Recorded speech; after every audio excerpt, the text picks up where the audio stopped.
ഒന്നില് കേരള ഗവൺമെന്റ് എന്താണ് എന്തുമായി ബന്ധപ്പെട്ട ഉത്തരവാണ് കർഷക സ്ത്രീ സംരക്ഷണം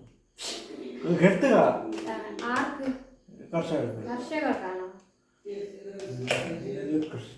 ഭക്ഷ്യോൽപാദന വിതരണ സ്ഥാപനങ്ങൾ ജോലി ചെയ്യുന്ന ജീവനക്കാർ എന്തോ ചെയ്തു? Health card ആരിറക്കി? കേരള സർക്കാർ. ഏത് വർഷം? 2022 ഫെബ്രുവരി 1.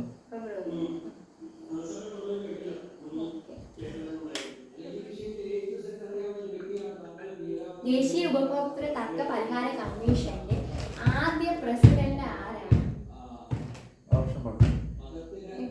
ദേശീയ ഉപഭോക്തൃ തർക്ക പരിഹാര കമ്മീഷന്റെ ആദ്യ പ്രസിഡന്റ് ആരാണ്? ജസ്റ്റിസ് ബാലകൃഷ്ണ അയ്യറാടി, justice KD Balakrishnan, justice Cyriac Joseph, justice PR Krishnan. ദേശീയ ഉപഭോക്തൃ തർക്ക പരിഹാര കമ്മീഷന്റെ ആദ്യ പ്രസിഡന്റ്. ദേശീയ ഉപഭോക്തൃ തർക്ക പരിഹാര കമ്മീഷന്റെ ആദ്യ പ്രസിഡന്റ് ആരാണ്?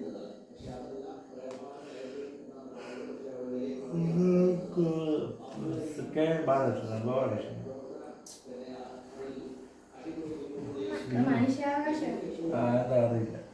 ജസ്റ്റിസ് ബാലകൃഷ്ണ അയ്യറാടി. ജസ്റ്റിസ് ബാലകൃഷ്ണ അയ്യറാടി ദേശീയ ഉപഭോക്തൃ തർക്ക പരിഹാര കമ്മീഷന്റെ ആദ്യ പ്രസിഡന്റ്.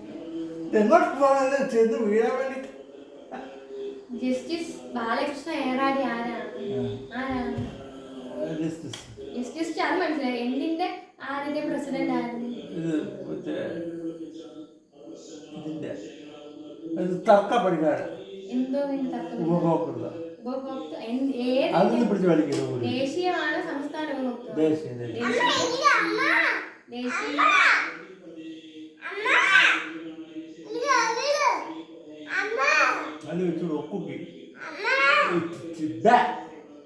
ദേശീയ തർക്ക ഉപഭോക്തൃ തർക്ക പരിഹാര കമ്മീഷൻ. പരിഹാര കമ്മീഷന്റെ ആദ്യത്തെ പ്രസിഡന്റ് ആരാണ്?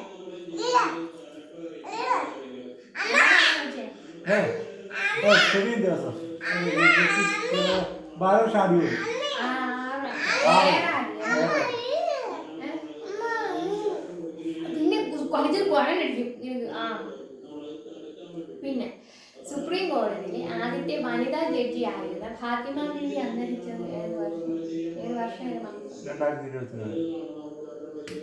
2023 September, February, March, April, June, July, 2023 November 20.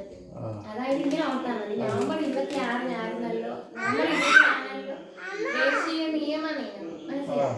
അപ്പൊ അതിന് 3 ദിവസം കുറവുണ്ട്. നവംബർ 23 കേട്ടോ. ഫാത്തിമ ബീവി ആദ്യത്തെ വനിതാ ജഡ്ജി ആയിരുന്നല്ലോ സുപ്രീം കോടതി. അപ്പൊ അങ്ങനെ ഓർത്താൽ നവംബർ 23. ജനിച്ചത് 1927 ഏപ്രിൽ 30.